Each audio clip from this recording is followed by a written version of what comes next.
All right. Hello, everybody. Welcome back to Small Streamer Diaries, the podcast. This is episode 19, and I am here for this episode with my friend RedGiraffe. RedGiraffe, how are you? Doing good. How are you? Good. Thank you so much. Please do an introduction of yourself for those who may not know you.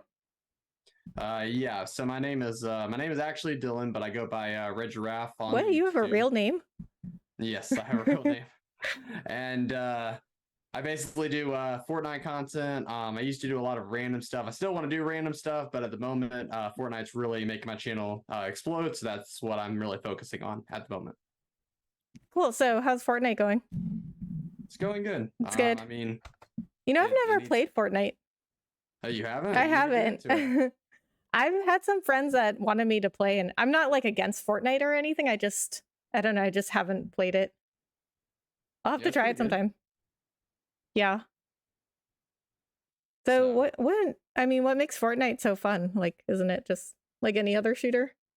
I mean, I don't know. I think it's because it just updates every single week. I think it just is always like something's new and something just like it's not like the typical Call of Duty games where you just have the same thing over and over and over again every single day. Yeah. It's like, it always changes. So that's why Fortnite has really survived. I mean, it's on the year 6 right now, and I could see it lasting for easily another 5 years, if not further than that. So yeah. Wow. Okay. So what other kinds of games would you want to play eventually on your channel other than Fortnite? I mean, I'm really not into single player games anymore. I did that for a while on my channel, and then I just realized that not only does that not bring the views on the channel like I wanted it to, but I also realized it just like I don't know. I just don't like not playing with people, honestly. Like I love playing multiplayer games, doing anything, talking to people like all day, every day. So really can't play any single player games. But I mean, like Call of Duty, I've attempted to play that on my channel, but like I said, the views aren't the same as when you play Fortnite or you stick with one game. So, but eventually I will branch out when I get up there. Even the people that are at the top, like I would say in my niche, like typical gamer, he's up there in my niche. Even when he plays another game, like I know he enjoys playing some like Marvel, like the Snap mobile app he plays. Even when he plays that, he still gets like 2,000 viewers. Yeah. So I mean, for somebody like me, like people would look at that, they'd say, well, usually he has 10,000 viewers, but he only has 2,000 viewers playing that. 2,000 viewers is 2,000 people I didn't have before. So yeah, I mean, if I could ever get to that level, then yeah, I would definitely branch out and play different games. But cool. Well, it's interesting that you said that single player games don't bring in the views like you wanted. So I might have to add that to my notes to talk about in this episode, because I have not thought of that before. I mean, I know generally the advice on YouTube is like stick to one game or stick to one genre until you build up an audience and then branch out to other games or whatever other content you want to do. And actually, I had a whole episode about this. It's called Can You Succeed as a Variety Streamer? Something like that. But it was about like playing different games. And I mean, I just like can't stick to like one game. Like I get bored, and there's like so many other games I want to play. But that might actually be covered in this episode. Because oh, go ahead. The variety streamers that I know personally, like there's not really a lot of people even out there playing variety games anymore. I mean, the people that are playing variety games, they're just doing mainly walkthroughs. Like one person that comes to my mind that plays variety games would be like the Rad Brad, and he's constantly doing like these walkthroughs of these different games. But that's basically his entire thing was that from the beginning was like, I don't care what game I play, I'm going to play this from the beginning to the end. Every single like episode's going to be a different mission, and I mean that was just his thing, and he broke out and when no one else was doing that, so that's why he succeeded. He's like the biggest one out there in terms of variety, because he'll play like God of War, he'll play Spider-Man, he'll basically play any game that's got a story in it at all. So.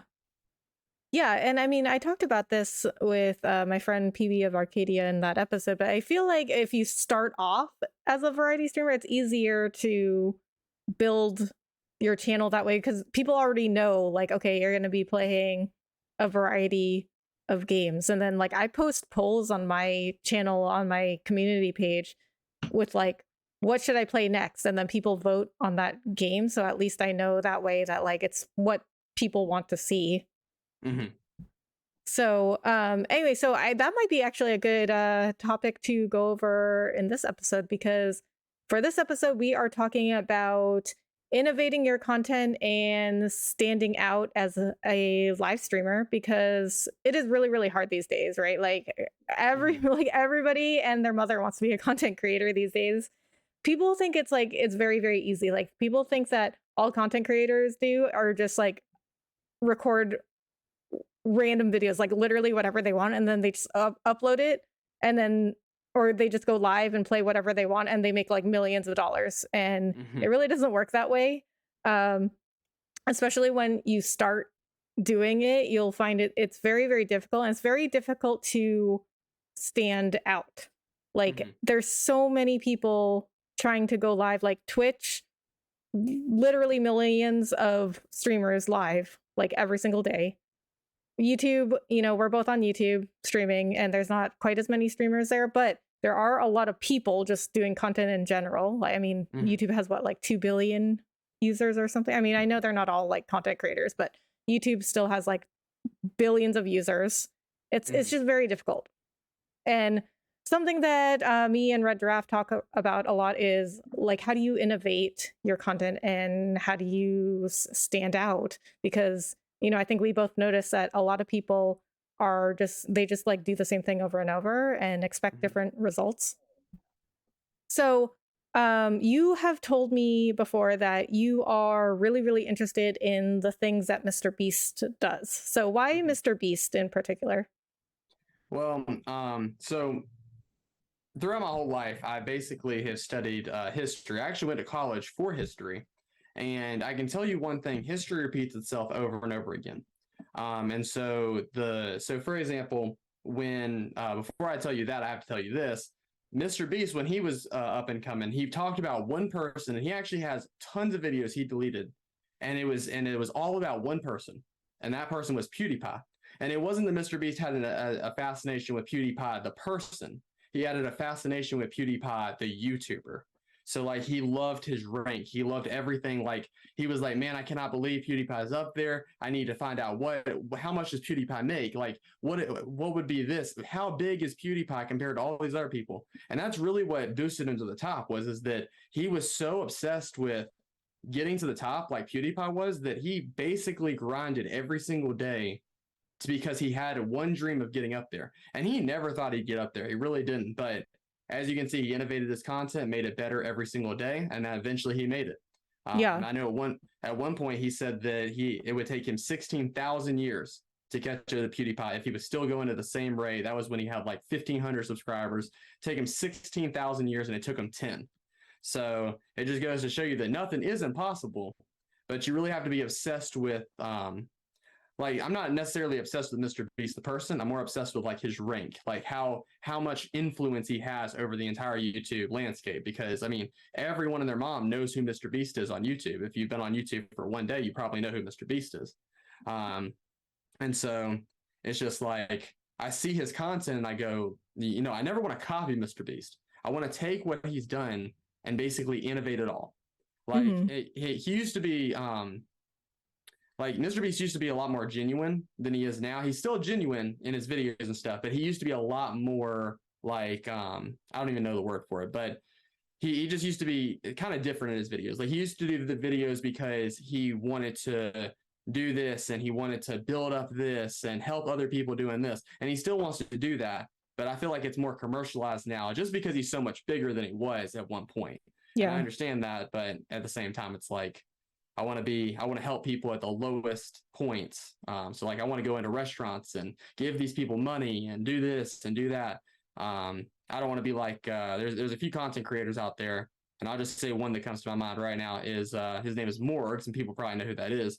Morgs is literally like, I don't know what he does now, but a few years ago when Mr. Beast was at pretty much his one of the peaks of his YouTube career, where he was gaining like millions and millions a day, Morgs was like, oh yeah, I'm gonna copy everything Mr. Beast does. So Mr. Beast uploaded a video titled I put 100 million Orbeez in my friend's backyard, and Morgs put out a video like 4 days later. I put 100 million Orbeez in my mom's backyard. Like it's literally the same video. And I never understood that because I was like, it's just the same video. Like, why would I want to watch that over again? I've already watched this guy do it. I don't understand while you're doing that.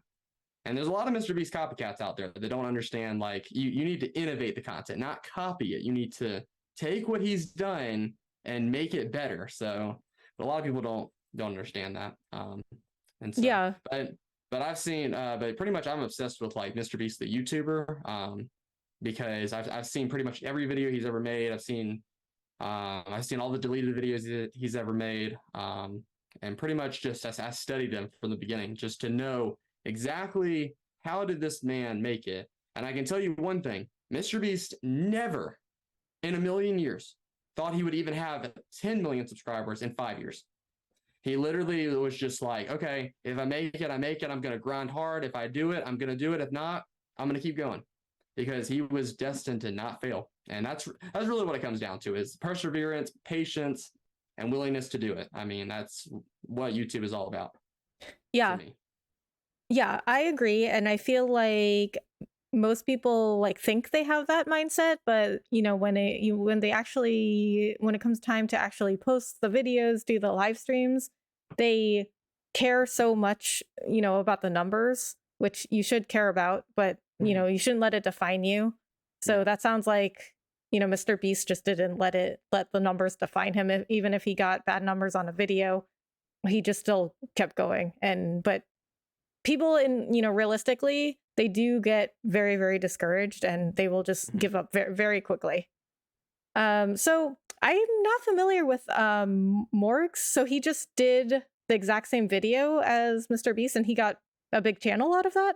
Well, sort of. He did a variety of videos that were very, very similar, almost identical to what Mr. Beast did. And even Mr. Beast called him out on it, not directly, but someone asked Mr. Beast on Twitter I think it was a few years ago, maybe like a year or two ago, and he said, hey, Mr. Beast, this guy keeps copying your content.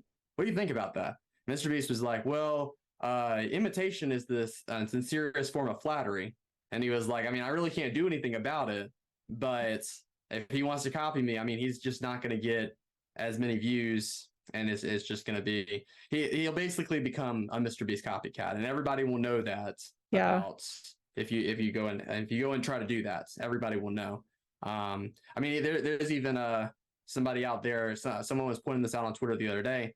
I think it was like they have like 20 million subscribers. I can't remember their name, but they made a video 4 days before Mr. Beast made his most recent video, and it was titled $1 plane ticket versus $1 million plane ticket. And it was literally the exact same concept as Mr. Beast, but they did it 4 days before, and they only got, I think it was like, they got like 15 million views on that video, and Mr. Beast got like 100 million in like a day.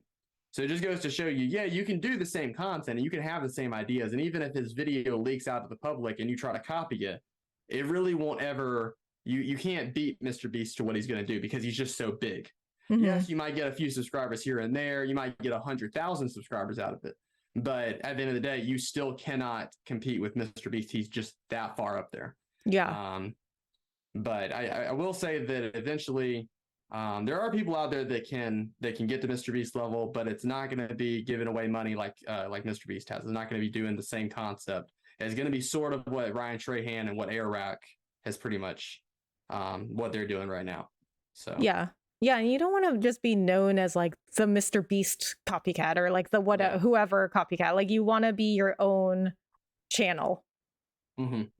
So how do you feel Mr. Beast innovates his content? I think that when he was starting, I know how he does it now. I mean, he's got a group of writers, and basically they just come up with really good storylines, which is amazing.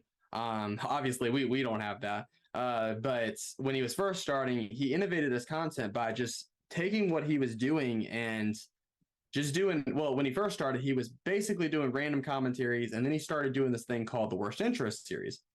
And when that started taking off, he realized that he had to innovate that content to not just doing commentaries, but to doing his worst intros, because that's what was gaining the most views. He still did the commentaries, but they didn't get anywhere near the views the Worst Intro series did.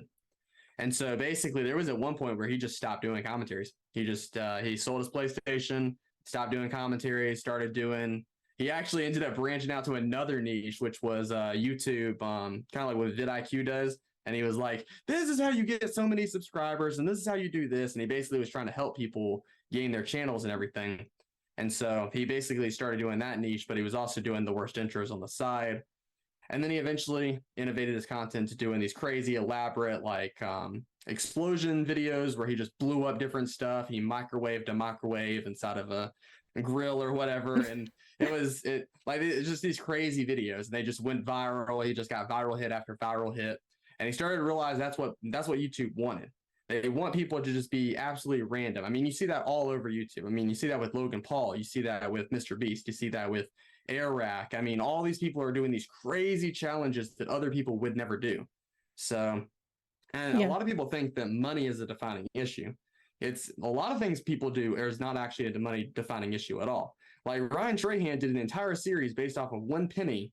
Yes, he was going to Mr. Beast. I understand that did catapult his channel to getting more views because of that. But at the same point, it's like, if you could just, like, he didn't require any money to do that. He literally got a penny, went to Los Angeles, and boom, went all the way across the country. I mean, there's no money involved, just simple, hey, I'm going to do this every day. I'm going to film it. And then my friend's going to edit it. That's literally the entire series.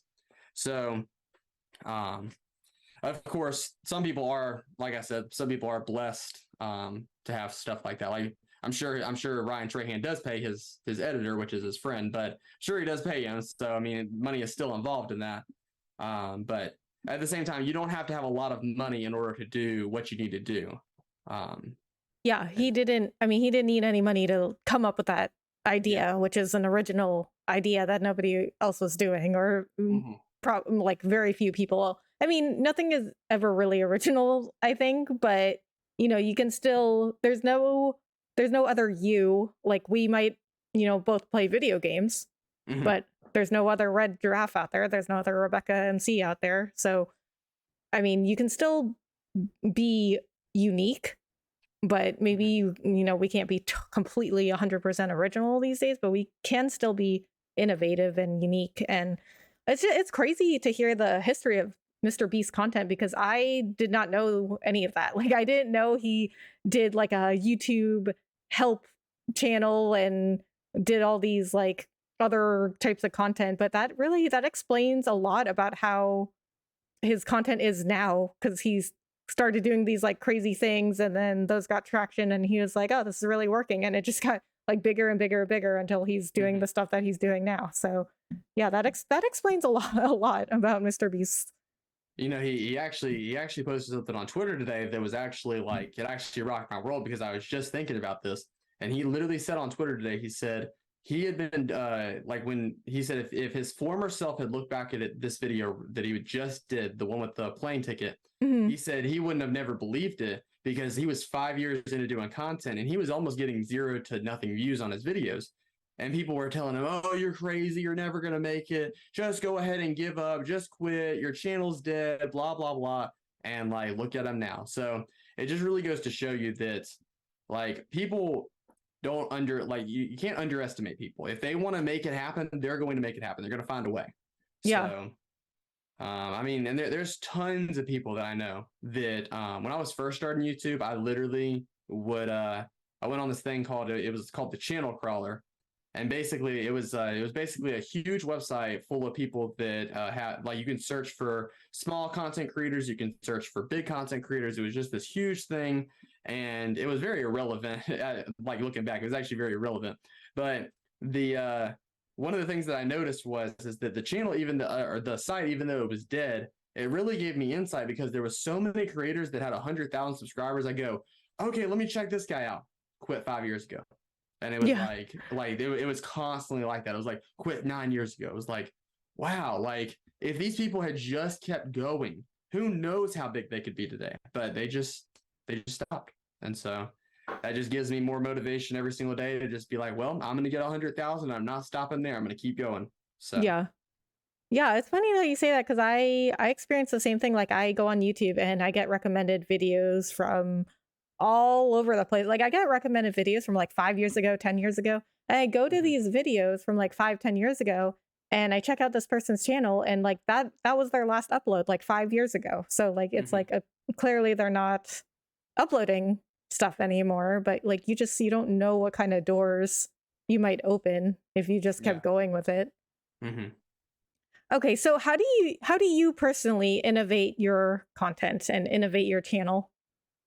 Okay, so recently, I know a lot of people might know nothing about my channel. Back in December, I actually was at 3,000 subscribers. And that was actually my goal for the year, was to go from, because I started in December 2021, it was to make it to 3K in 1 year, Hmm. because I was trying to actually line it up with exactly where Mr. Beast was. And even though Mr. Beast took like 3 years to get 2K, so I was already like way further along than he was.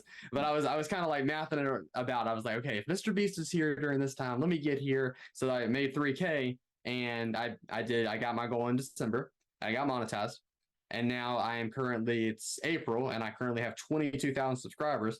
Nice. So huge growth right there. Yeah. And basically what I did is that I utilized shorts, especially because they're pushing shorts really hard right now. And I said, okay, what games are very similar to Fortnite? And I was like mapping out a list, and I was like, okay, Minecraft is actually very similar to Fortnite because they're introducing this thing called Creative 2.0, and it's where you can build a whole bunch of stuff. So like you could build GTA in Fortnite, you could build Call of Duty in Fortnite, you could basically do whatever you want in a sense, like within reason. You can't just copyright different companies, but you can basically make these huge things in the game. So I was like, okay, Minecraft, and also Roblox, because Roblox is like right up there with Fortnite. It's got all these creative games. It's got all these amazing things. It got millions of people playing them every single day.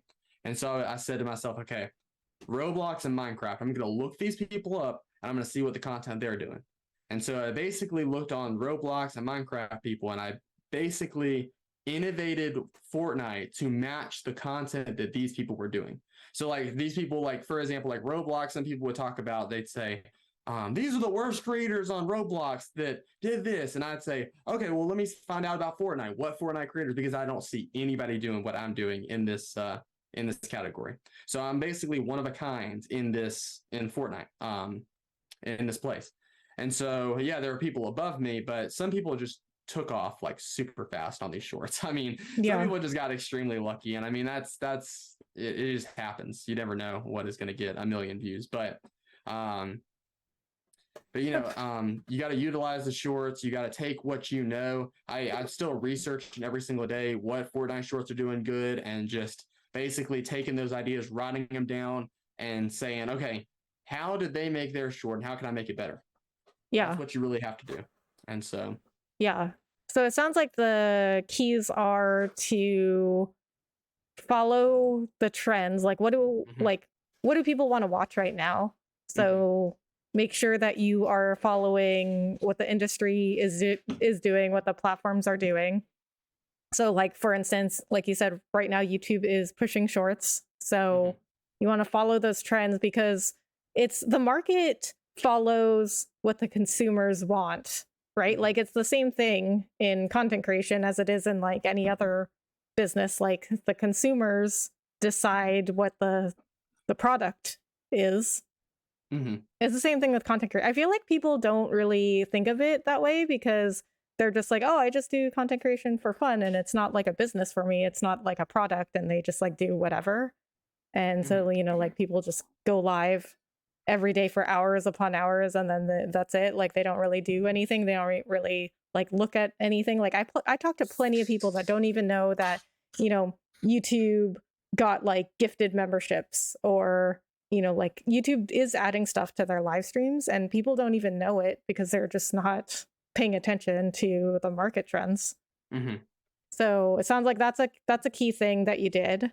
And then the other thing was identifying gaps of where people, were not doing content and then Yeah. filling that gap. So it sounds just like business, you know what I mean? Like when Mhm. people like start their own business or they open up their own like small store.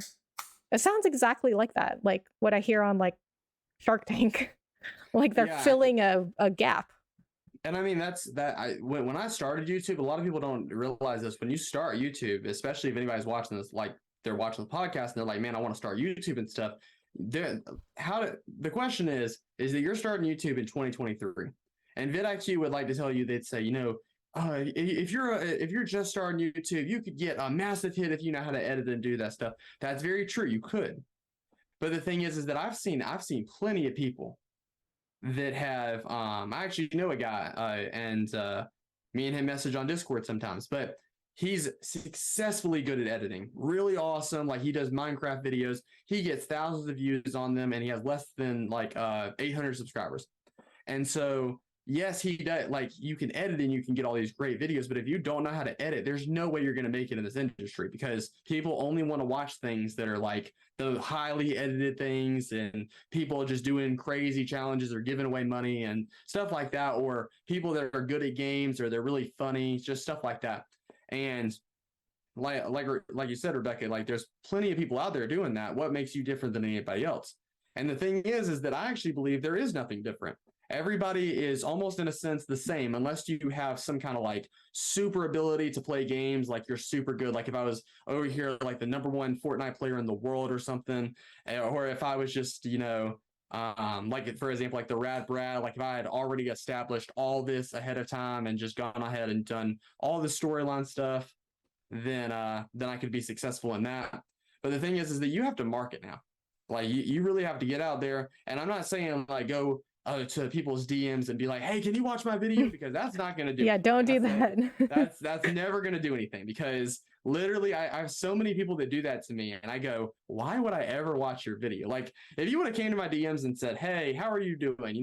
Like, and all that stuff, and had a conversation with me first, and maybe played a game or two or Fortnite, maybe I'd watch your video then, because I'd be like, oh, I know you.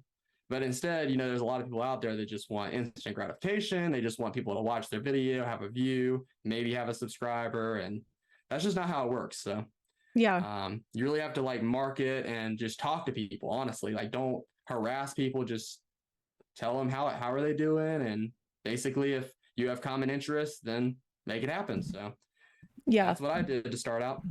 Yeah, please don't DM people and like spam links on their tweets and stuff like that, or go in their live streams or like their videos and like just spam your links, because I feel like that is what the majority of people think. That's how you grow, is just like spamming their links everywhere. And then they're like, well, I'm just shooting my shot. Like, the worst that can happen is that, they are not going to go to my link. And that is not the worst that can happen. The worst that can happen is that you will be branded as like that person. Like, you don't want to be that person. That's not the way to grow. Like, and I just feel like, not to turn this into another episode of Twitch bad, YouTube good, but I do feel like this is more common in Twitch streamers than it is in YouTubers, because I feel like Twitch just kind of fosters that kind of like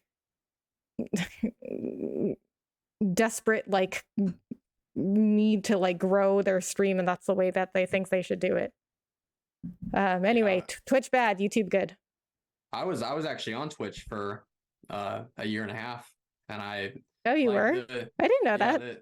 The craziest part about that was it was back in 2016, 2017. I was playing GTA. That was actually during the peak of GTA, and I was actually having about 80 people watch me on daily. Yeah, and it was really good at the time. But then like I was a lot younger back then. I think I was like 17, 18, and I just like caused some drama, and it was really bad. And so like the guy that I actually ended up like online fighting or whatever, like, the drama and stupid stuff, like me and him both actually stopped streaming, and like me and him haven't even stepped foot on Twitch again. I don't even know if he's on Twitch or he's doing something else, but yeah, like I just moved over to YouTube, because I just said to myself, I was like, wow, like on Twitch I grew to 1,500 subscribers, and that took me a year and a half. On YouTube, I literally was on YouTube for a year, and I already had 3,000 people. Yeah. So I mean, it's not that Twitch is bad. It's just like you grow a lot faster on YouTube, because there's just so many more possibilities for you to live stream, videos, shorts. I mean, it's pretty much endless, community posts. So yeah, that's also why I like YouTube. And but I do think Twitch is bad. I mean, I just think they're like, as a company, they're ethically, morally, they're not very good. They take 50% of subs, which is tier 1 subs, which is the majority of the subs that people get on Twitch. And I just feel like because just the nature of the platform of Twitch, like it's only live streaming. So Yeah. people, I just feel like it breeds this kind of like creator that's just very like short-term focused. Like they're the ones spamming their links and like DMing Yeah. people. And like, I mean, I just don't see it. Of course you see it in YouTubers too, but I just don't see it as often. Okay, so what do you believe is the best way to stand out with your content? Honestly, I would say like if you're a gaming creator, you will probably, I mean, there are so many gaming creators out there, and one thing I can tell you about standing out is that back a couple of years ago, I was actually going to bring this up because you mentioned this earlier. You can't just get on YouTube and just record and just go live and do all this other stuff and just expect people to come. Now, a few years ago, yes, you could have totally done that, and you could have you could have beat the market, and you could have got all these people to watch you for absolutely no reason at all, and you could have got really successful off of these people, and people would have said, "Oh, you just got lucky," and all this other stuff, and that's true, you would have. But the thing is, now you can't do that anymore. Not like I'm really not seeing anybody that's getting lucky. It's really very slim, and so it's really about it's really like standing out. I can actually tell you one example I know about this. There's a creator. His name is Asho Speed, and he's actually one of the most successful YouTube streamers there has ever been in all of the platform. Do you know who that is, Rebecca, or no? No. You never heard of him? Okay, Mm-mm. okay. So he does curse and does some weird stuff from time to time, but he literally gets on average 70,000 to 100,000 viewers at a time, every Wow. single stream. And so yeah, he's probably the most successful streamer I've ever seen on the platform.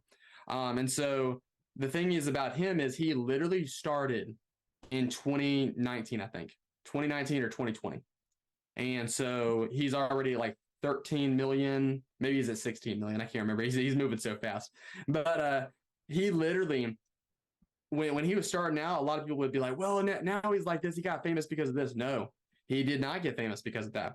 He actually got famous because he was actually playing an NBA 2K game. But the thing is that he wasn't like everybody else.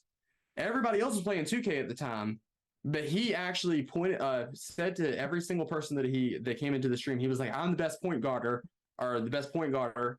You cannot beat me." And so they were like, "Well, I can beat him. I can beat him. No problem." Every single person that came into his stream, I actually would watch his stream sometimes, like when he first started, just to see if anyone could beat him. No one ever beat him. There was like one guy out of like his 80 streams that beat him. And so Wow. he would even make challenges. He would say like, "Oh, I'll give a $60 PSN card to anyone that can beat me in this game." No one can beat him. And so that really like jump started his growth because no one else is doing that. Yeah. Like I don't know about you, Rebecca, but like I can't just go in any game and just say, "Oh, Fortnite, like anyone that can beat me at a 1v1 $60." Like I'm not that good. Like I Yeah. can't do that. So, but that's really what built his thing, because when he was at 700 subscribers, he already had 40 to 50 people in his streams. So that's extremely good. And so when I see stuff like that, I think to myself, I go, that's how you stand out. Is you really have to find something that other people like. My thing is that I call myself Mr. Beast's son. Now, obviously, I'm not Mr. Beast's son. People know that, but I just call myself that because one day, I want to innovate the content Mr. Beast has done, and I basically want to do everything that he showed me in a sense, like he was my father, and so all this other stuff, and that really like helped me grow as well, because people come in, they're like, "Oh, are you Mr. Beast's son?" "Oh, of course I am." And then, like I do the voice. I'm like, "Today we're gonna do it," and it's just like that was basically my gimmick. And so I am moving a little bit past that now because like I have grown so far up to this point. I really don't need once you get to a certain point, you don't have to keep doing the same gimmick over and over again. Yeah. And so, but yeah, you just want to stand out in today's time. You don't want to just sit there and record something. You also want to do videos people want to watch. Like I cannot stand when I go in my sub feed, because some people I subscribe to them just because oh, they're cool, they keep watching my stuff. I'll support them, watch a couple of their videos from time to time. But I can't stand when I subscribe to somebody and I see their video on my sub feed and it goes, winning a Fortnite game, 18 kills. And I'm like, I don't care. I can literally go to Fortnite right now and just go play a game and get 18 kills. Like I could literally go play the game and do that. I don't need to watch you. I can go watch somebody do 40 kills on a game. That's that. I mean, it's not unheard of. And so when I see stuff like that, it's just like, I don't want to watch that. You got to do things that people want to watch. Like, for example, there's somebody in my niche right now. His name is Hugh Moran, and he's got like 4 million subscribers from doing these Fortnite skits that he does. And he's actually hilarious guy. And he does stuff like live streams like this. He'll do like, oh, explain these things in Fortnite terms or get pied in the face. And people come watch. They're like, oh, I want to see if he's going to get pied in the face. That's what people want to watch, because they're like, I want to see if he can actually complete the challenge without getting pied in the face, which obviously he's probably going to get pied in the face. And so you want to see that, but it just like gives that curiosity thing. You want to stand out in the world. And so Yeah. Yeah, and I want to talk about that a little bit more, because I do feel like there's this huge misconception. We talked about it a little bit before, where I was saying that people think that content creators just record whatever they want, like random videos, and upload it, and they make millions of dollars. And we hear this advice all the time, like create content that people want to see. And I think there's this big misconception that people are just like, oh, well, of course I, make content people want to see. Why wouldn't people want to watch it? But then they don't actually look at what people want to see. They're just recording random videos and they're putting it out there. And they're like, well, I took the time to record this video and I'm a nice person, so why wouldn't people want to see it? So they think that they're like putting content out there that people want to see, but they're not actually doing the research on it, is what I have noticed. And, streamers, live streamers, especially on Twitch, they will just go live and like, I feel like every Twitch streamer's bio is the same. Like, I create a tight knit community with good, chill, positive vibes. And I'm like, okay, that's great. But, it's not content. yeah. It's not, content isn't just going live and playing a game and just saying hi to anybody that comes into your, like, a really big misconception that people have. Do you feel like that's something you've noticed, or am I just like totally off? Yeah, when I was on Twitch, I noticed that I actually couldn't even go live, honestly, because I would just get no people. And that's actually really discouraging when you start off and you have no people, and it's just like, why am I even streaming? And so it's like when you're on Twitch, you basically have to watch these people that you enjoy watching, and you have to build a community with them. And so like just build your whole brand. And the worst part about that is you kind of feel like dirty, because it's like, yeah, I'm watching you because I enjoy you, but I'm also kind of watching you so like your community comes to my streams and stuff. And so it's like you're getting your hands dirty with that. And it doesn't feel the greatest, but like at the end of the day, you're like, oh, well, I want to be successful like they are. And YouTube, I feel like, is not, yes, you still have to be able to build a community on YouTube, and you have to go watch other people's videos and like comment on all these videos and everything, so people actually do know who you are and they can like become your friends and everything. But at the same time, it's not like one of those things where, oh my gosh, like I have to go to this guy's video, otherwise he might not watch my content. If he enjoys watching your content, he'll go watch your content. This isn't one of those situations where that happens. And so that's really what it comes down to me, is that yes, while Twitch can give you a decent amount of money and it has subs and stuff, and you do get more subs on Twitch than you do on YouTube, just because of how the platform is built and how people go to it, and what they do. Instead of people giving memberships on YouTube, they give subs on Twitch, and you get a lot more subs on Twitch. But the thing is that on Twitch, you're gonna have to stay on that platform and build a community for ages. And I mean, I know a guy, his name is Ship, and he has the most wins and most crown wins every single Fortnite season. He's one of the best Fortnite players I know, in zero build.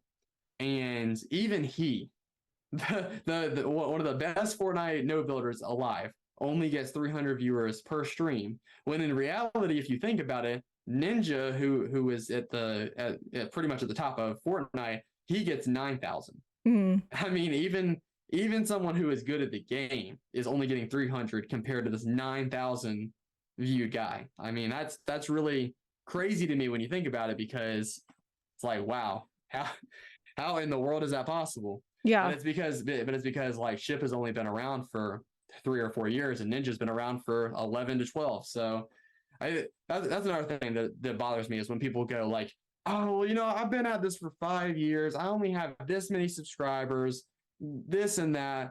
Well, like there's a meme about this, about you probably seen it around, like where there's a guy and he's pickaxing for diamonds and he's like, I can't do it anymore. Like I just can't pickaxe for diamonds. And then there's a guy and he like goes like one more feet and boom, strike for diamonds. Yeah. And it's like, wow, if you would have kept going, you would have found him. Yeah. And so you just never know what video. It only takes one video Yeah. to do something. And I have a guy that I subscribed to. He was at 4,000 subscribers when I subscribed him. And he was just doing these videos, and he was making these videos. It was about money. It was about money making methods. And he made one video, and it was titled like, I made $12 writing subtitles on this website. I was like, okay, let me watch the video. It's pretty good. Awesome editing he does. It's not like something that's like way up there in editing and stuff. It's just like pretty average editing. And I was like, yeah, it's a pretty good video. And all of a sudden, for 6 months straight, that video was just I think it was at 500 views. And then all of a sudden, because he actually changed his niche, because he was actually like getting discouraged about doing the money making. So he actually changed his niche to like cinematic photos or something crazy. And then all of a sudden, out of nowhere, his video started to get thousands upon thousands of views. And I was like looking at this video, I was like, wow, this video is like really going. And then eventually, before I knew it, in like 2 months, it was at 1 million views. 1 million. Wow. And the crazy thing is that was my most liked comment of all time. I think it got like 600 likes on it. My comment that I put in his comment section, because I was one of the first people there. Yeah. And so I was like, wow, I cannot believe that. And he gained 50,000 subscribers from that. Yeah. And now every video he does, instead of getting like 400 to 500 views, he gets like 1,000 to 5,000 views every time he uploads. So it really just depends. One video can make your entire channel just go from nothing to everything. So yeah, and I've seen people post screenshots of their analytics on YouTube of videos that they post, and it's like 0 to 10 views for like an entire year, like literally an entire year, and then it just like shoots up in views. So that's also one thing I like about YouTube, is that YouTube's like a long game. You do have to have patience, but that's why I was saying, like, I think Twitch is people gravitate towards Twitch that are very like short-term focused, where I think people who are more like long-term focused like go to YouTube. And so you could post a video and you could have no idea where that video goes. Like a year from now, maybe, this podcast episode, maybe it'll have 0 views for like a year, and then all of a sudden it'll have like 20,000 views. You just never know. But that's another thing I like about YouTube too, is like there's not as much like pressure. I mean, like, we're both live streamers, and I don't feel as much pressure to just like be live all the time like I did when I was on Twitch. And I would just get like so stressed out if I couldn't stream. Like, even if I went on vacation, I would like freak out about my channel, because I'd be like, oh my God, I can't stream. But now that I'm on YouTube, I have like other content out there. I've got my shorts, I got the podcast, I've got like past live streams, and I just like don't worry about it, because your stuff can still grow while you're on YouTube. Yep. I mean, if you're on Twitch, like, at least also have a YouTube channel, because I know a lot of people on Twitch who don't even do anything on YouTube. Well, I think it really just depends, because like a lot of people tell me that I need to get TikTok, and I'm just like, well, I don't really feel like. I mean, TikTok it'll take me more of my effort to do TikTok videos along with YouTube shorts and stuff like that. It'll take more effort for me to do all this and to build 2 different things, when I really could just center all of my focus on one thing. And I think that's what people on Twitch do, is that they just center all their focus on Twitch, which isn't a bad thing, because if you're gaining really good traction on Twitch, I mean, you could definitely make it. Like, for example, like that Kai Cenat guy, I mean, he literally went from nothing to being the most subscribed Twitch streamer alive. So I mean, it really can happen. on Twitch. It can happen on YouTube. It really can happen anywhere. It's just like I feel like personally for me is that if you're going to devote your time, just do it for one platform. I know that especially like on vidIQ, like their reviews and everything, they say that like they're like, well, I post on Instagram Reels, I post on TikTok, I do Facebook Reels. I'm like, I just don't know how you do that unless you're just posting the same content to the like all three of these. I don't know how you do that because I can barely make 3 shorts a day for YouTube and get them out all at once and find a time to make my video because I haven't made a video in a month because I'm actually in the process of making my largest video I've ever made. And so that's taken me super long time, but it's like I just don't understand how other people can have all of this time to do all this other stuff because I don't even have the time. So Yeah. I mean, that's what I do. I just post, like, I'll create a short and then I post it as a short and then I post exactly the same thing on TikTok. I used to post it as a reel on Instagram too, but they never really went anywhere, so I just stopped posting it on Instagram. But like TikTok doesn't really do much for me either. Like shorts for me do way better than TikToks ever do. And then I used to also post them on Twitter, but those also didn't really go anywhere. So yeah, I mostly just focus on YouTube as well. Yeah. Okay, so what do you think is the biggest mistake that people make when trying to stand out? I think the biggest mistake is when they try to basically, I mean, I know a few guys. I'm not going to name them because they're smaller creators, like less than 100,000 subscribers. But they they try to stand out by basically doing what I was talking about earlier by being copycats. Like I know there's a guy out there, and he not really nice guy. Like I like him personally, but he'll try to make videos like this. Like I gave $1,000 to this guy at the store, and just look at his reaction. And I go, okay, you gave him $1,000. So is every single other person on the planet. That's literally what half the people on YouTube do now. Is they just give this $1,000. Now it'd be different because I plan to do a future video where I give like $20,000 to like this. I did like this Chick-fil-A video, and I basically give out 2,000 meals. Now that's different. That's never been done before. People are not like, oh my gosh, like he's copying Mr. Beast or stuff because it's different. Mr. Beast's never gone to a restaurant and just, well, he did on his other channel, but mine's going to be like a little bit different than his, obviously, because I don't even, everything that I've watched from him on would be on his main channel. Like he's got these other channels like Beast, Philosophy. I can't even say the name, but he's got that one. He's got the Beast Reacts. He's got all these other ones. So, but I mainly just focus on his main one because that's how that is. But that's really what it comes to mind when I think about that is that people always want to be copycats to each other when really you should be innovating the content. Like you want to take what somebody else is doing, but you don't want to just copy it.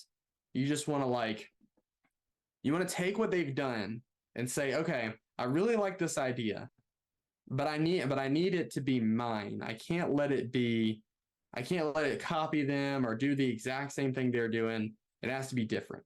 Yeah. So that's what it really comes down to when you want to stand out. And then just don't, I mean, you're going to, that's pretty much all I got on that one.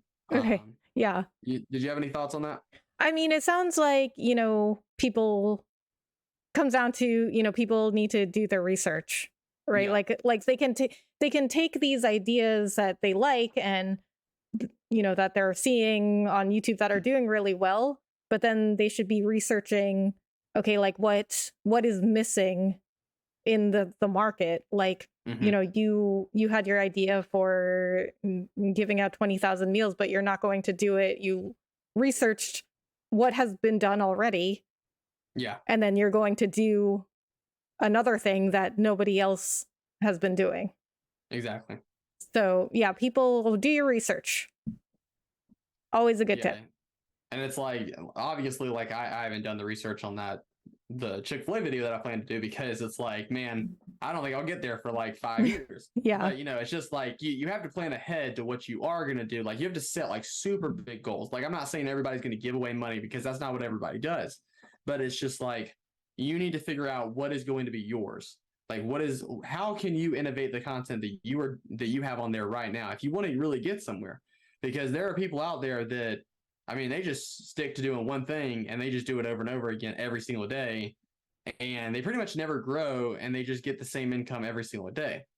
But I see those people and I go, all right, I'm kind of lost because I would have been pretty much already innovated my content by now. I would have, like, there's a guy that I watch, and obviously I'm not going to mention his name, but he's got like 1 million subscribers, and he's been at 1 million subscribers for 2 years now.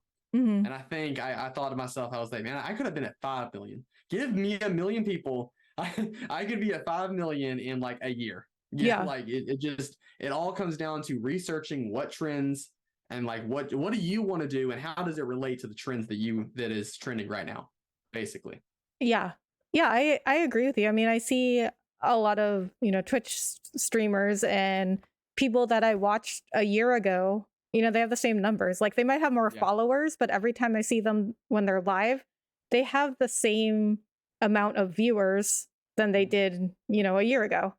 And when I was on Twitch, I wasn't growing really, and I was really unhappy with my growth there. So I was like, okay, well, I have to do something different, because you can't just keep, the definition of insanity is like doing the same thing over and over and expecting different results. Like you can't just keep doing the same thing over and over and expecting to grow. Mm-hmm.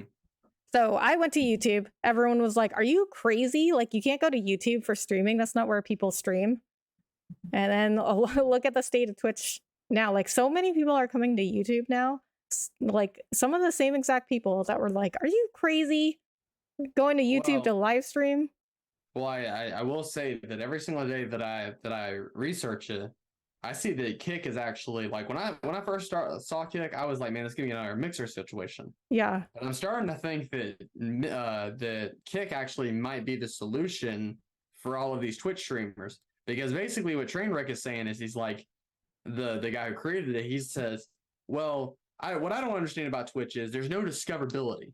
Like, yeah, there's people on like the front page and doing this, but you never get discovered. Like the fact is that if you're playing a game, you should have the chance to get discovered.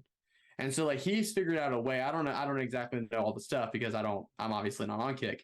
But from what I can tell is there's a whole lot more people that are finding more people every single day because it's getting recommended to them and they have like 0 viewers. Mm-hmm. So if that's really how it is, I could see a lot of people going to Kick in the future because you just don't have discoverability on Twitch anymore. There's just no way to do that. Now, if you would have got back on there in like 2015, 2016, yes, there was a huge market for streamers that were up and coming, and you could have really jump-started your career.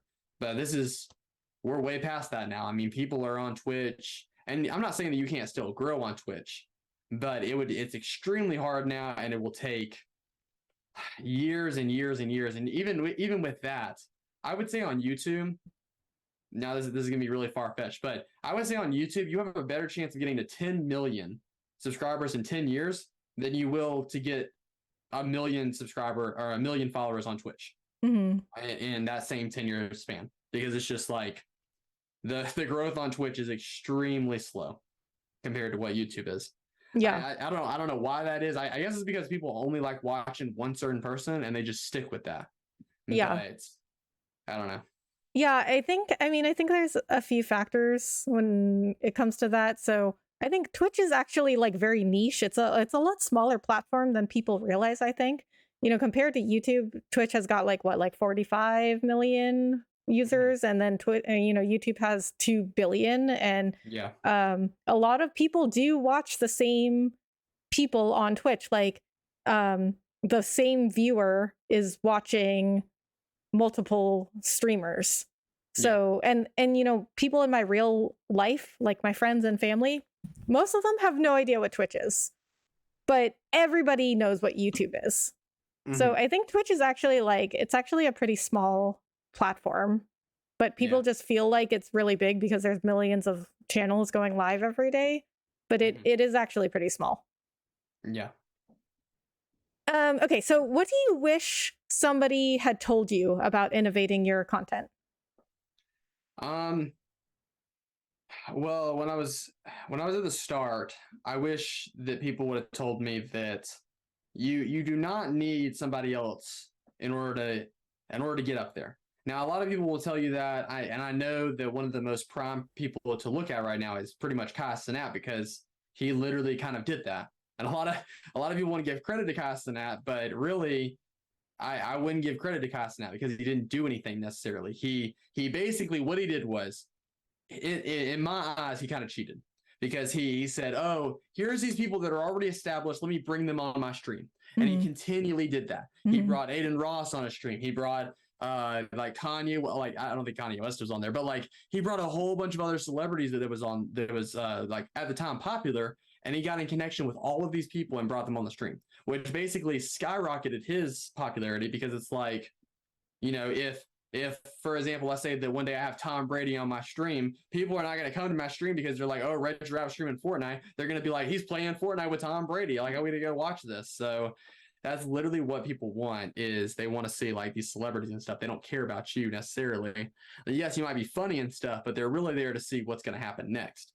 And so you really don't need somebody to do that. I would actually rather work my way all the way to the top, and then to have people like build up my entire brand for me. For like example, like shout outs or any stuff like this. I would rather just do it myself. Looking back now, because I used to think that's what it was. Like, I used to contact all these bigger YouTubers. Hey, like, I was wondering if we could play sometime, and obviously they're not going to play with me. But at the time, I was like, maybe they'll do it, but they can't, because I even with me having 20,000, there are people that want to play in my stream every day, and I just don't have enough time for it, because because Fortnite's like 20 minutes per game, and I only stream for like 3 or 4 hours a day. And so it's like I can't physically play with every single person that wants me to play, but you try to play with every single person that you can. And but yeah, I wish people had told me that at the beginning. So you don't need connections to grow your channel, is what you're saying? Well, kind of, yeah. So like, you still need connections. Like, you still need to build the relationships with people, just random people out there that have the same interest as you. Like, let's say you like playing God of War. Go out there on Twitter or Instagram or something and search up God of War. And then people that are posting about God of War, friend them, send them a message. "Hey, how are you doing today?" Stuff like that. And then get to know them. And eventually they will become your friend. And it's not like one of those things that's like, I'm only making this guy a friend so he can come to my channel and do all this other stuff. No, you really need to think about it like long term. Like, you want to actually build relationships, not because of just the platform you're on, but just because like that's what YouTube is all about. And I mean, it really is true when vidIQ says this exact thing. They say the algorithm is literally the audience of people. It has nothing to do with like the robot thing, the robot computer is sending out these messages to people, but it's actual people that are getting it. It's not like robots or anything. It's actual people out there that want to watch what they want to watch. And so that's what you need to do. You need to, but like, you don't need to be searching for somebody at the top. Yeah. Like, somebody at the top, they're probably not going to message you. It's probably just not going to happen until you build your way all the way up there, because most of those people, the same thing happened to them. They try to message these big people, didn't happen. They built their brand all the way up to the top, and now they don't want to do the same for anybody else. And I understand that, because like, once you get to the top, it would be much worth it. It would be better off for you to get to the top by yourself and have learned this entire thing than for somebody just to give it to you and just build you all the way to the top by themselves. And once you build your channel and you get a good following, like, you don't want to be used by smaller channels just trying to use you because of your numbers. Or I mean, unless you're proving your value and you get noticed that way, because some bigger creators do notice smaller creators just on their own, just by the value that they're providing. It's not the smaller creators like spamming them with DMs and saying like, "Hey, can I come onto your channel for whatever?" Like, they might just notice the smaller creator posting stuff. Like, I was very active on Twitter, and I was very vocal about like my move from Twitch to YouTube, and all the stuff that Twitch was doing that I didn't like. I would tweet about it. And I was on the Tube Talk podcast, which is vidIQ's podcast. And I can guarantee that like some people saw that and were like, "How did she get on like the vidIQ podcast?" Because a lot of people want to be on that podcast. At the time, I mean, I'm I'm still under 600 subscribers on YouTube, but even at that time, I was at like 230 subscribers. Like it was like I had like a nothing channel, but you know, Viper, who runs the vidIQ Twitter and he hosts a vidIQ podcast, he saw me on Twitter like saying all this stuff, and I didn't ask to be on the Tube Talk podcast. You know, he just like noticed, and he was like, "Hey, do you want to be on the Tube Talk podcast? Like, I'd like to interview you about your move from Twitch to YouTube." So, you want to prove that your content is valuable, and people will notice that. Yeah. Okay, so other than Mr. Beast, who are some other creators that you think are very innovative? I think that Ryan Trahan, I think that he's very innovative. Just from what I can see, it literally, like I said before, history repeats itself all the time, and people have yet to see it. They're just like, it kind of mind boggles me how this happens all the time, because people will literally go through life, they'll be like, I can't believe we're going through this again. I mean, back in 1920 there was a pandemic, and 2020 there was a pandemic. I mean, you can't just say that was a coincidence that happened. It literally is history repeating itself. And we all know who the king of vlogs was at the time, during when YouTube was starting out, and basically back in like 2011 to 2015, the person that basically did all of this was Casey Neistat. And so Casey Neistat was on top of these vlogs. He was doing this. He was actually making people like smile every day, because they'd watch his videos. They'd be like, I wonder what Casey's up to today. And they'd be wondering that. Ryan Trahan is pretty much no different than Casey Neistat. The only difference is that Casey Neistat, he would go out every day and just vlog his life. Ryan Trahan goes out and vlogs different things that people wonder. Like, I wonder what it sounds like in the world's like loudest room, or the world's smallest room. Like, I wonder what it's like. Like, he does that, but he still makes it a vlog, which is why people like it. And so when people say vlogging's dead, it doesn't exist, no. Ryan Trahan is a vlogger, but he is an advanced blogger. Vlogger. That's what I would say. And then Airrack is very innovative with his content, because Airrack, I don't know, you know who Airrack is, Rebecca, right? No. So Airrack, basically, he's this up and coming YouTuber. He actually just made it to 10 million subscribers. He had this like huge pizza party thing, and he originally he made one video, and literally, if this video had gone wrong, I tell people this all the time, if this video had gone wrong, he would have never made it. Yeah. There were so many things that could have gone wrong, and it all went right for him, which I call extreme luck, because that would never have happened again. And basically the video is that he dressed up as a news person. Like he dressed up in like a really nice coat and really nice pants, and he went to this Jake Paul event because his brother Logan Paul was there. And this was back probably in 2017, something like that. And he went to this event, and he showed these people his badge. He was like, yeah, I got this news badge, and I'm part of this, I forget what news organization he said. He was like, I was part of this. And they were like, okay, yeah, you can go. And they let him go in. And then he was like, hey, Logan Paul, can I interview you real quick for the news? And then he was like, yeah, I'm actually not a reporter. And Logan was like, oh yeah, I already knew that. And he was like, how did you know? He was like, well, you just don't even act like it. And so he immediately would just ask Logan Paul for a job, and Logan Paul gave it to him. But I tell people all the time, there's like so many things that could have gone wrong. Like, what if they would have found out that he wasn't the news and they wouldn't have let him in? What if they would have found out that like he's trespassing on that property during that time? He could have been arrested. I mean, there are so many things that could have gone wrong. Yeah, that was very risky. It was very risky, but it all paid off for him. As you can see, he's got 10 million subs now. But all of his content is literally, it's very Mr. Beast driven, but it's completely different. So like Mr. Beast will be like, oh, I did this thing with like these T-Rexes, like 100 T-Rexes in a store. And Airback will take that idea and he'll be like, what if I hired 100 bodyguards and did a video on that? See, that's completely different, but it's like the same concept. And so like that's what I like about Airrack, is that he kind of like has that same mentality that I tell people about. Like, you have to take what is successful and then basically completely do something that is very similar but very different. So that's Yeah. what he does. He does a bunch of those videos, like 100 bodyguards. He did one with like I think it was like 100 dates in 1 hour or something like that. It was crazy, but stuff like that. And so, Okay. Yeah. So you want to take inspiration from other yeah, creators, but you don't want to just copy them. Because it sounds like the only thing he took was like the 100 number and then like a time constraint. And then he came up with the other ideas by himself. well, yeah. I mean, in the video, you can definitely tell that it's like it's Mr. Beast like style in a sense because he's like, today I've gathered 100 bodyguards, and Yeah. it's like you can just tell that it's like it's there, but it's not like Iraq's just intentionally being like, oh, I'm just ripping off Mr. Beast every single video. And I Yeah. mean, people know that yes, Iraq is like being a little bit like Mr. Beast, but they don't put that against him like they would like Morgs or.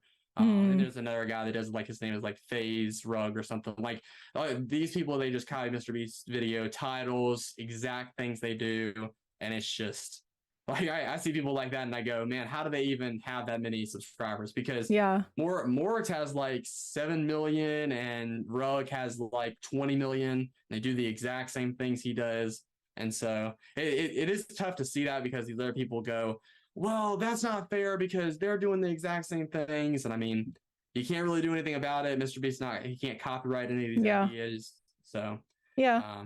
but, and then the weird part is, I don't know if you know this, but I was actually researching this one time and I just came across this randomly.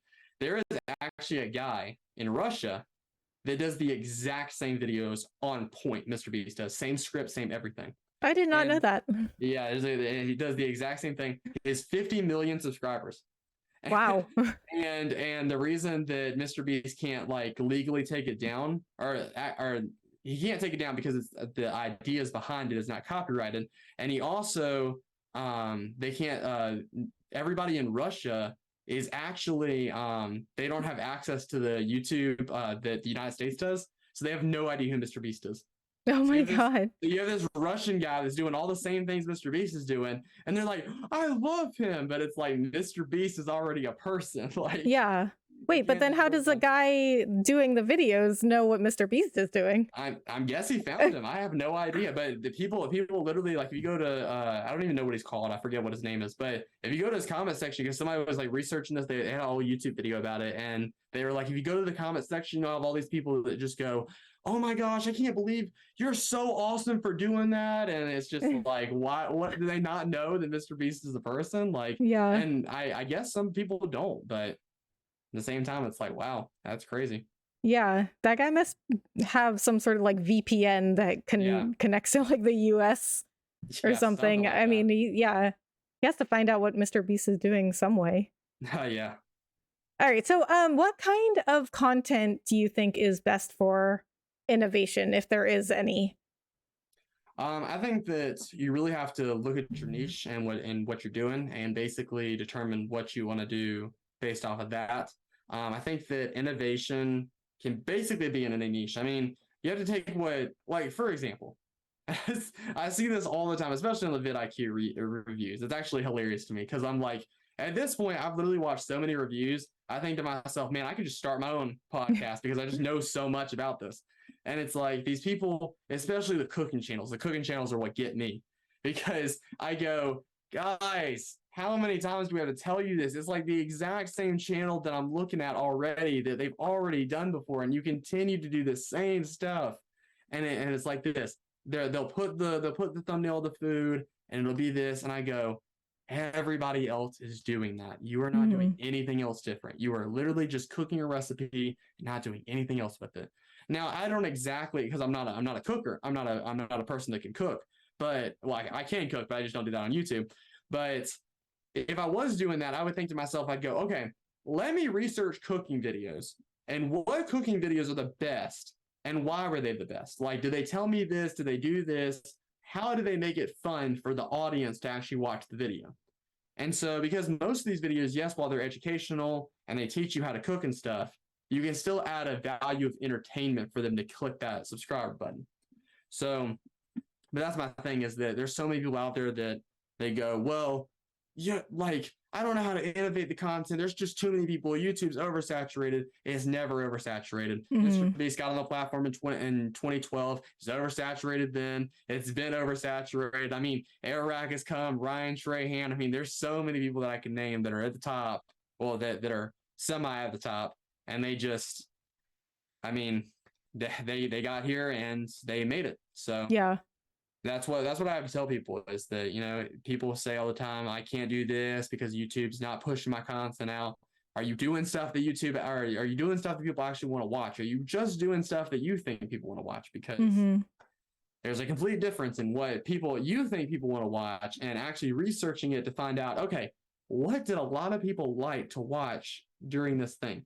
And that's a super huge problem in my niche, like the Fortnite niche, because there are so many people playing Fortnite and doing videos on it. People would say, oh my gosh, like you'll never make it in this niche. But the funny thing is, there's a guy that actually proved them all wrong. His name is Cypher PK, and I don't know if you know who that is, but I do. Yeah, I do know him. Yeah. And he was on Twitch for the longest time, and he was just grinding, and every day he would be on there. And he even said on a tweet one time back in like 2018, he was like, I get up every update for Fortnite like at like 4:00 a.m. and I start streaming immediately. Or like he would even stay up the night before and just can like play it and just wait it out and talk to people, and that would be him. And so that's what and even when the Fortnite was dying in Chapter 2, Season 6 and 7, he was still streaming. And that's really what like catapulted this stuff is that you can't give up on the content because it's dying. You just got to keep going and just make it happen. I mean, otherwise you'll never make it if you just quit when things are like. Because I'll admit I even quit. Quit Fortnite during that time because I was like, man, it's just so dry. Like the games are just so tough. Like I can't even play the game and have fun because there's just nothing happening with the game. And so yeah. So it doesn't matter what your content is or your niche is as long as you're innovative. Yeah. There's no like one content type that's suited for innovation. So I would say like do what you're interested in, but you have to still innovate your content within your niche. And I see the same thing too. Like I see people going like, oh, the algorithm only likes bigger channels. The algorithm hates me. The algorithm it doesn't care. It's a computer. Like it doesn't know what you're doing or what size channel. It just notices what people like to watch and it gives them more of that. Yeah. That's all the algorithm's doing. Exactly. And so that's really one of the biggest things is that you just have to innovate when in your niche. And especially with the shorts are like extremely important right now, like comparative to all these other places that are doing shorts, because YouTube shorts can literally I've noticed that especially like if you do YouTube shorts, you will have more people come to your live streams than you will for your long form content. And that is extremely important to be answering every comment that comes in your shorts, every single person that talks to you, because like, let's say you have 3 million subscribers and you only have done shorts. I have seen people that's done that. And yes, while they only get 20,000 views on their long form, they will get upwards of like 1,000 to 4,000 people in their live streams. So that's what I mean. I think I would rather have 1,000 to 4,000 people in my live streams watching me at one time. That would be incredible. Yeah. And so. Yeah, and YouTube has started to connect shorts to the other content on YouTube. Yep. Like people used to hate shorts. People used to be like, "Oh, shorts are messing up my analytics. Shorts don't, drive viewers to my long form or my live streams or whatever." But YouTube started connecting all of those pieces now. So yep. If you post a short and you go live and somebody sees your short while you're live, there's a red ring next to your name that says live, and it lets people know that you're live right there. And like my friend experimented with this where he posted a short right before he went live on YouTube.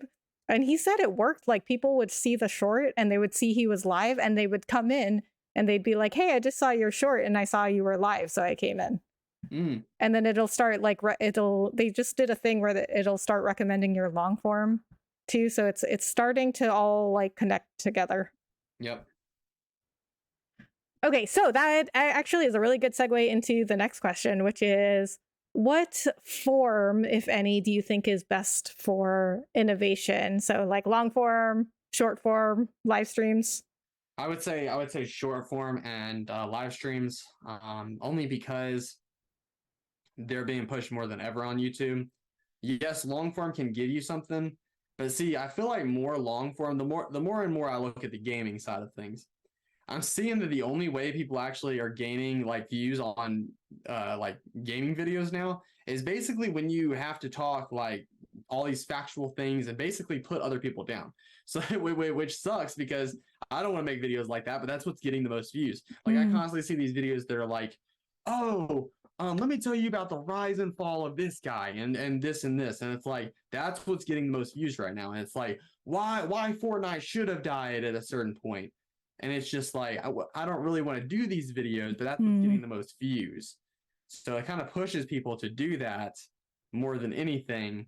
And so that's why I really haven't even made a long form video, because I'm really on the like um on the wall about whether or not I want to do real life content as my long form, or if I want to do video game content as my live form, or my long form, because it really doesn't matter, because I found out that people will watch my actual in real life content even while watching Fortnite. So I mean, that's just, I don't know if that's every gaming niche. I don't know if that's how that works, but I've noticed that works. So Yeah. um I think if people like you as a person, like if you're entertaining, you're funny, mhm, or like nice to them, I think they're more likely to watch real life content of yours. mhm. And So so be nice to your audience. yep. And so that's what I really think is key, is that especially the shorts, because you can literally a lot of people don't know this. I don't even know if you know this, Rebecca, but you can actually go on YouTube, type hashtag whatever game you're playing and hashtag shorts, and it will bring up automatically all of the stuff right then and there. And you can actually sort by view count, and you can see what is the most popular. You can sort by the day. So if you like, let's say that today, right? Let's say that you were gonna play a game. I think you're still playing Spider-Man, or did you finish it? I just finished it. Okay, let's say you were still playing Spider-Man, right? And you wanted people to see your short. All you had to do is type in hashtag Spider-Man, hashtag short, and rank it in the last week and the most views on the videos, and see what's happened. And I mean, there's a high possibility that no one's playing Spider-Man right now, because that game's been out for a while. But I mean, if they have, then you'll know, and you'll know what's gotten a lot of views, and you can innovate that content based on what you can see. And I did so, not know that. yep. And that's what I was telling my friend, because he plays a lot of Overwatch too. And I was like, man, dude, this is hard, because Overwatch 2 is kind of dead. I Yeah. mean, yeah, it's got players on it still, but it's kind of like on the content side, it's kind of dead. There's no one really playing Overwatch 2, and it's kind of dry. And Mm. so it's hard to look at stuff like that. Like, for example, like Fortnite, League of Legends, CS:GO, games like that, they're gonna continue to have content every single day, because they're just so huge and people watch them all the time. And so those are like three crucial games. Same thing with GTA, any of these games that are just like long term, like always have viewers on them. Twitch is actually a really smart way to find out like what are people watching. Like just remove the just chatting, because that's Yeah. obvious. That's obviously like those big YouTubers that don't actually know what the heck they're doing. They're like, I think I want to play a game right now, or maybe I want to eat a bag of chips. I don't know. Like, I mean, Yeah. so, but I mean, when you're looking at the games, it'll really tell you like what's the top and what's really trending right now. And so, Yeah. but that's what I think. Yeah. What about you? What are your thoughts on that?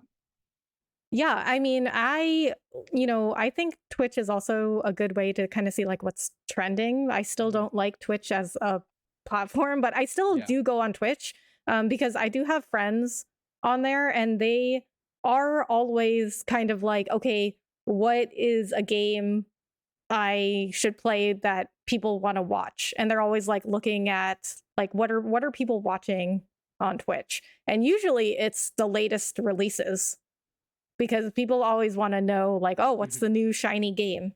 Yeah. So like I mean I do a lot of research everywhere. Like I do research on like Twitter, YouTube, and I do look at Twitch too. I look at like what are people watching right now? Most of the time, it is whatever game was just released. So, like when God of War Ragnarok was released, like I wanted to play it like day one because I was like, okay, I know this is a game people are really, really excited for, and I know people are gonna want to watch this. And it was like the number one game on Twitch that people were watching because it was just released. Very, very popular franchise. So yeah, I do look at like what is trending everywhere.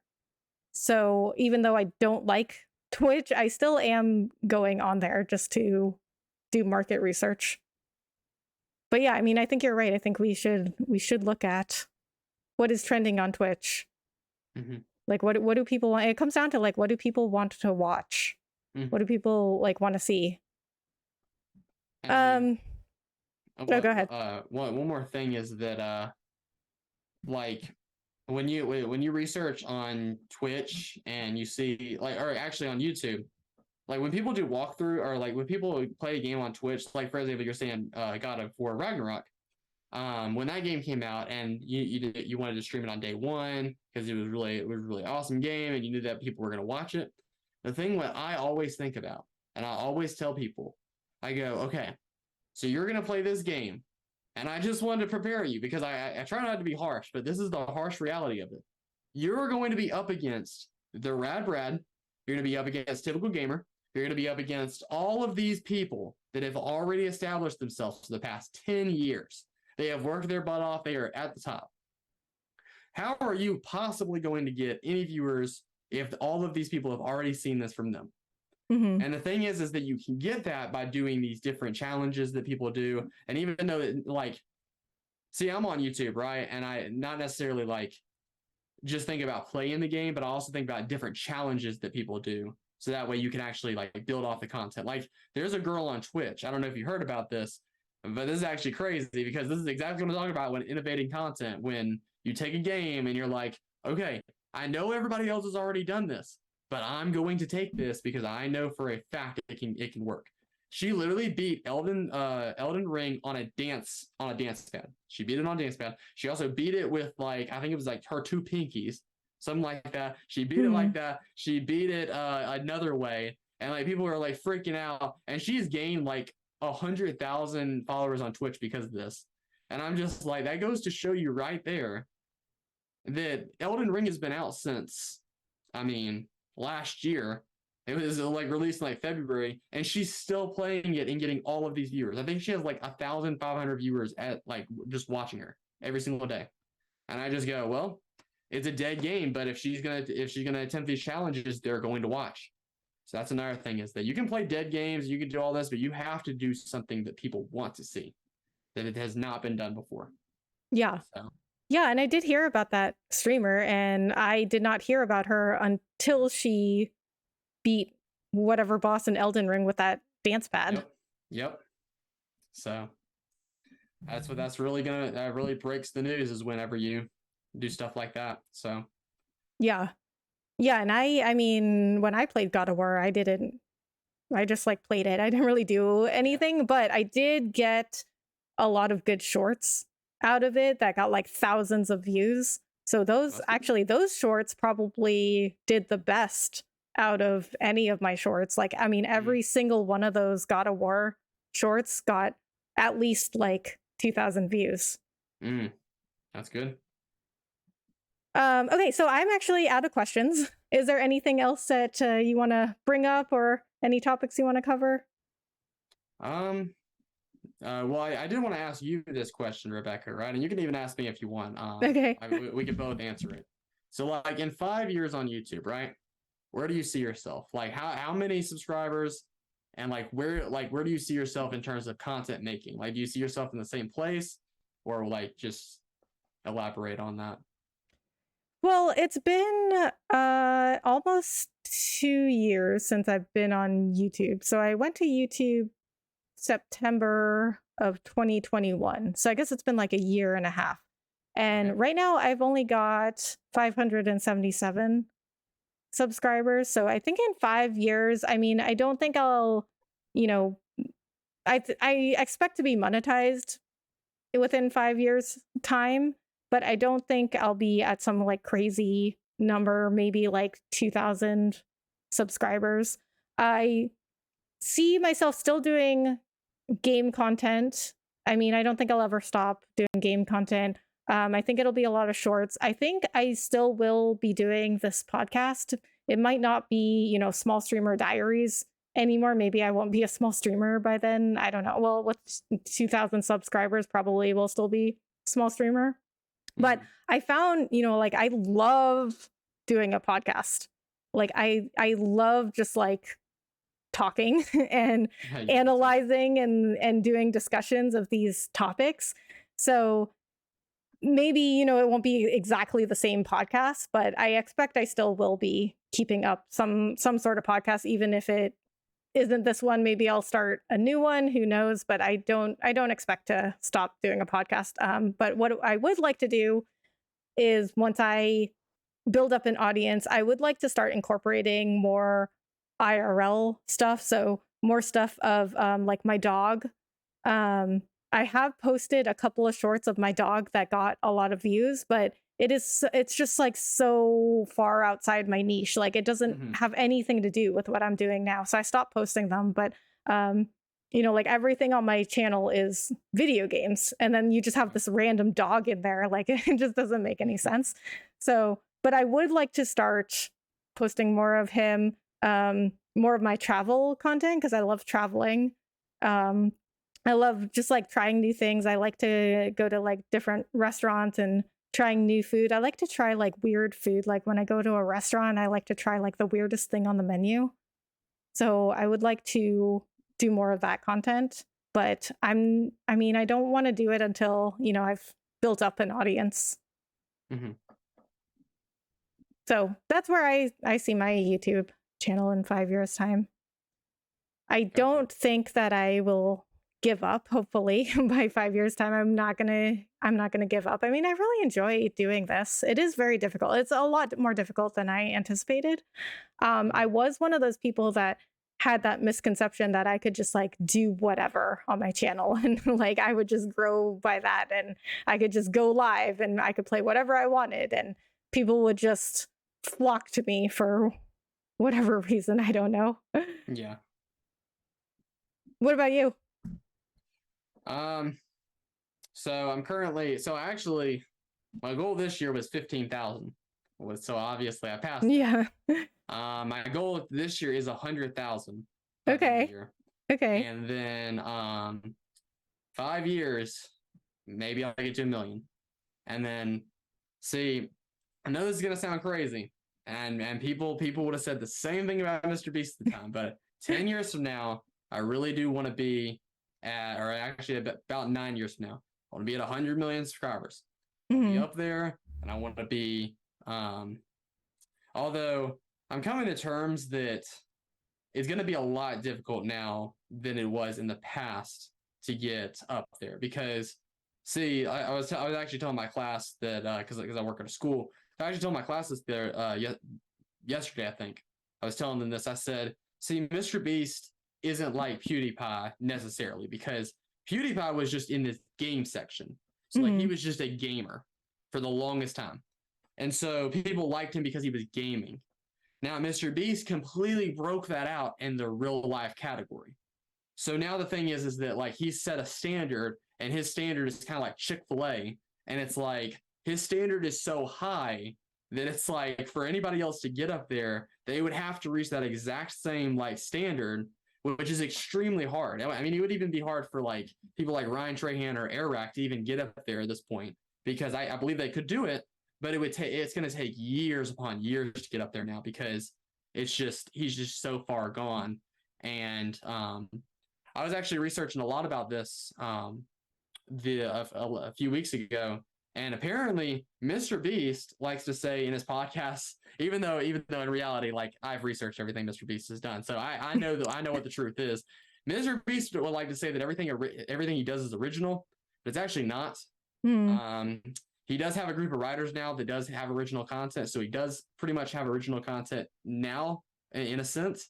But it's also, back then when he was just starting, he had all these videos that was like, I'm donating this money to Twitch streamers, and I'm doing this and I'm doing that, and I'm giving money to pizza people. That was actually already done. There are actually hundreds of people that already did that before he did that. Mm-hmm. And so he would like people to believe, yeah, he was the first one to do it, but in reality, that's not the truth.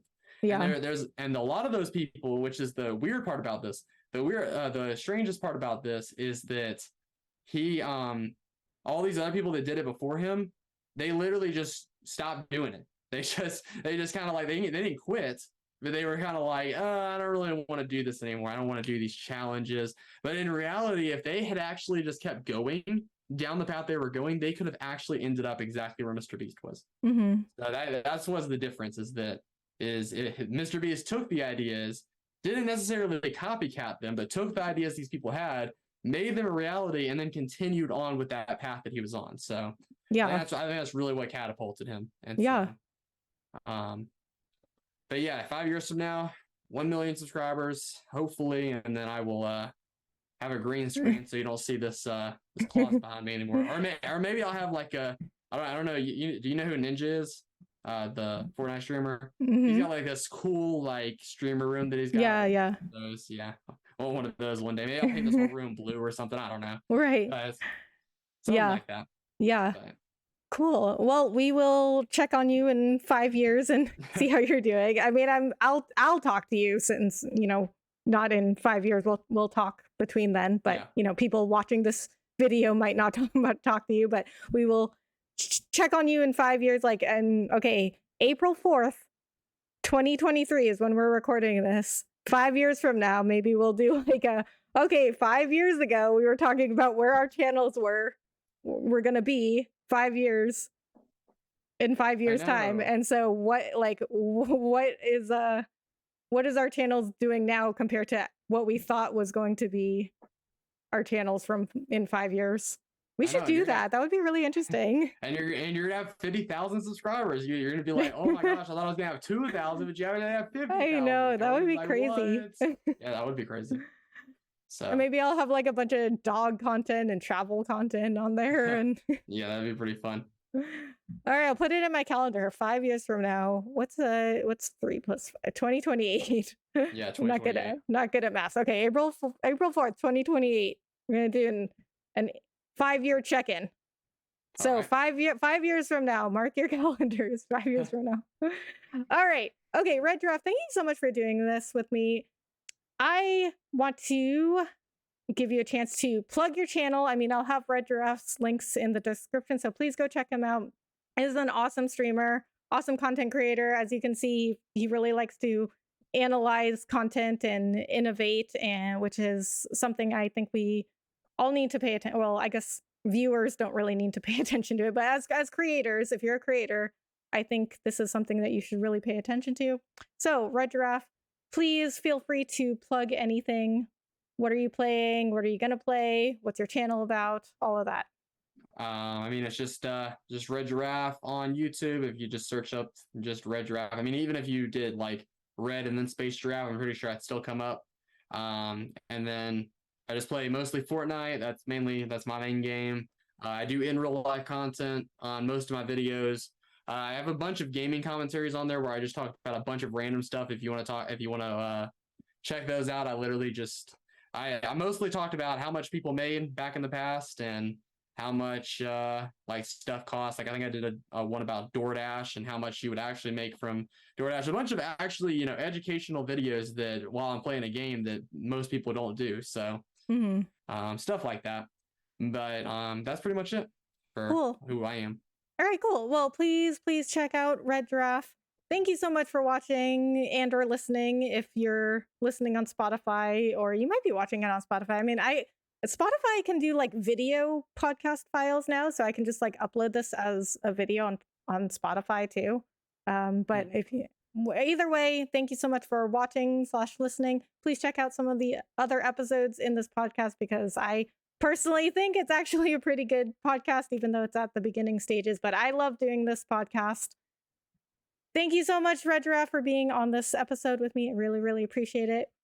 See you guys in the next episode. Bye. Bye.